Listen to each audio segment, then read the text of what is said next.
South ఇండియాలోనే biggest sorry store మన Varahi silks మన విజయవాడ ఎంజీ రోడ్ లో డిసెంబర్ 4వ తారీఖున ఘన ప్రారంభం.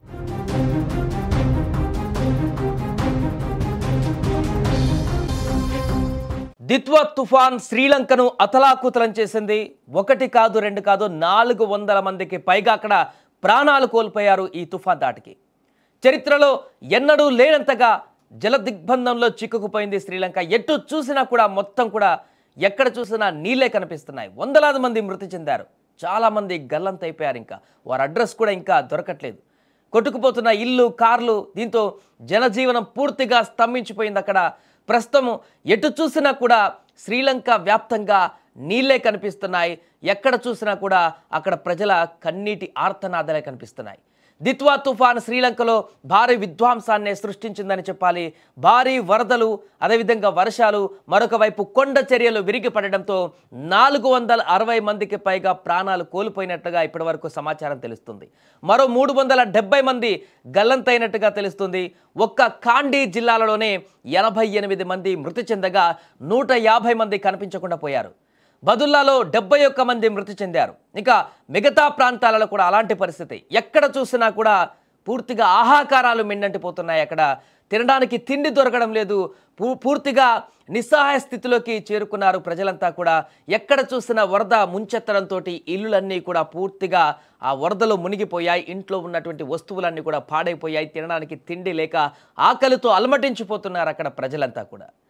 భారీ విపత్తు, చరిత్రలో ఎప్పుడూ లేనటువంటి విధంగా శ్రీలంకలో ఈ యొక్క వరద ప్రవాహం అనేది, దిత్వా తుఫాన్ ఎఫెక్ట్ అనేది అత్యంత భయంకరంగా కనిపించింది. అక్కడ దాని తీవ్రత ఏ రకంగా ఉందంటే అక్కడ ఎంతమంది చనిపోయారో కూడా అప్రాక్సిమేట్లీ ఇప్పటివరకు పర్టికులర్గా లెక్కించలేకపోతున్నారంటే అర్థం చేసుకోవచ్చు.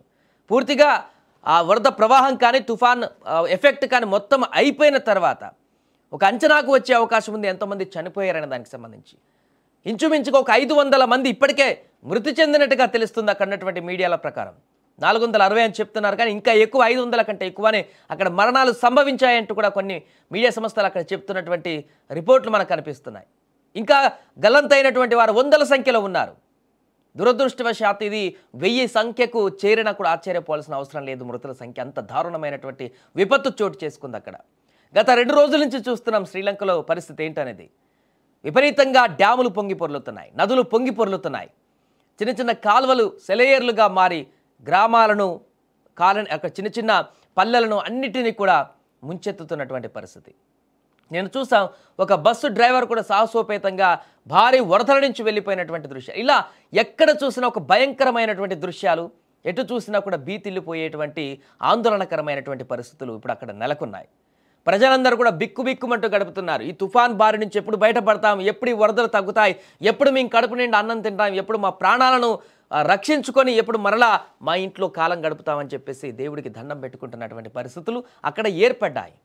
ఎంత దారుణమైనటువంటి సిచ్యువేషన్ అంటే కొన్ని ప్రాంతాల్లో జరిగినటువంటి దుర్ఘటనలు అయితే ఎక్స్ప్లెయిన్ చేయడానికి కూడా సరిపోయినటువంటి విధంగా ఉన్నాయి. కొండ చర్యలు విరిగిపడ్డాయి, కొన్ని ఇల్లులు పూర్తిగా కొట్టుకుపోయాయి, విపరీతమైనటువంటి వరద ప్రవాహం కొనసాగింది. అందులో కొంతమంది కుటుంబాలు చూస్తుండగానే వారు కుటుంబ సభ్యులు ఆ వరదల్లో కొట్టుకుపోతున్నటువంటి దృశ్యాలు కూడా అక్కడ కలత చెందించేటువంటి విధంగా ఉన్నాయి. ముందట కొట్టుకుపోతున్నారు, వారు మరణించబోతున్నారని తెలిసినా కూడా వారిని కాపాడలేనటువంటి పరిస్థితి ఇటువైపు గట్టున ఉన్నటువంటి వారికి ఉంది. వారి హృదయాన్ని జలింపజేసినా కూడా ఏం చేయలేనటువంటి పరిస్థితి. అలా చూస్తుండగానే కొట్టుకు వెళ్ళిన వారు కొంతమంది అయితే ఇళ్లలో ఉన్నటువంటి వారు ఇళ్లలోనే కొట్టుకుపోయినటువంటి సందర్భాలు అనేకం ఏర్పడ్డాయి. అందుకే మృతుల సంఖ్య ఇంత ఎక్కువగా పెరిగింది, భారీ విపత్తుగా మారింది. 500 మంది సుమారుగా అటు ఇటుగా మృతి చెందారంటే ఎంత విలయతాండవం చేసింది అక్కడ దిత్వా తుఫాన్ అనేది మనం ఒకసారి అర్థం చేసుకోవచ్చు. పూర్తిగా రెస్క్యూ ఆపరేషన్ కొనసాగిస్తుంది అక్కడ ప్రభుత్వం. కొండ చర్యలు విరిగిపడ్డ దగ్గర కానీ, వరద ప్రవాహం అధికంగా ఉన్న దగ్గర కానీ వారందరూ కూడా ఎప్పటికప్పుడు మానిటరింగ్ చేస్తూ రెస్క్యూ ఆపరేషన్ కూడా కొనసాగిస్తున్నారు అక్కడ స్థానిక పోలీసులు కానీ, రెస్క్యూ బృందాలు కానీ వారందరితో. కానీ ఎంత చేసినా కూడా జరగాల్సిన నష్టమైతే జరిగిపోయింది. ఇంకా ఎక్కువ నష్టం జరగకుండా ఉండేందుకు చర్యలు చేపడుతున్నారు. ఇప్పుడు తక్షణ కర్తవ్యం అక్కడ సహాయక చర్యలు. అక్కడ చనిపోయిన వారు కాకుండా బ్రతికి బట్టగట్టిన వారు, తలదాచుకున్నవారు, చెట్లపైన, ఇళ్లపైన, కొండలపైన తలదాచుకున్న వారికి ఆహారంతో అలమటిస్తున్నారు. ఆహారం లేక చనిపోయేటువంటి పరిస్థితులు కూడా ఉన్నాయి కాబట్టి వారికి తక్షణ సహాయం, ఆహారాన్ని అందించేందుకు ప్రణాళికలు రచిస్తున్నారు. అలాగే గాయపడ్డవారు, సమస్యలు ఉన్నవారు, అనారోగ్యంతో ఉన్నవారు వారందరిని కూడా ఉటావుటన ఆసుపత్రి తీసుకువెళ్ళడానికి ప్రణాళికలు చేస్తున్నారు. ఆ రకంగా కొనసాగిస్తున్నారు. కానీ వరద ప్రవాహంతో కొన్ని ప్రాంతాలలో సహాయక చర్యలు చేయడానికి కూడా కొంత ఇబ్బందికరమైనటువంటి పరిస్థితులు అక్కడ ఏర్పడ్డట్టుగా తెలుస్తుంది. ఏదేమైనా కూడా 2-3 రోజుల నుంచి శ్రీలంకలో కొనసాగుతున్నటువంటి ఈ దిత్వా తుఫాన్ ఎఫెక్ట్ అనేది పూర్తి అల్లకల్లోలం చేసింది ఆ దేశాన్ని అని చెప్పొచ్చు. ఎక్కడ చూసినా కూడా ఒక శాటిలైట్ ఇమేజ్ చూసినా మనకు కనిపిస్తుంటుంది. పూర్తిగా ఒక సముద్రంలాగా మారిపోయింది చాలా ప్రాంతాలలో అక్కడ వరద నీటిలో.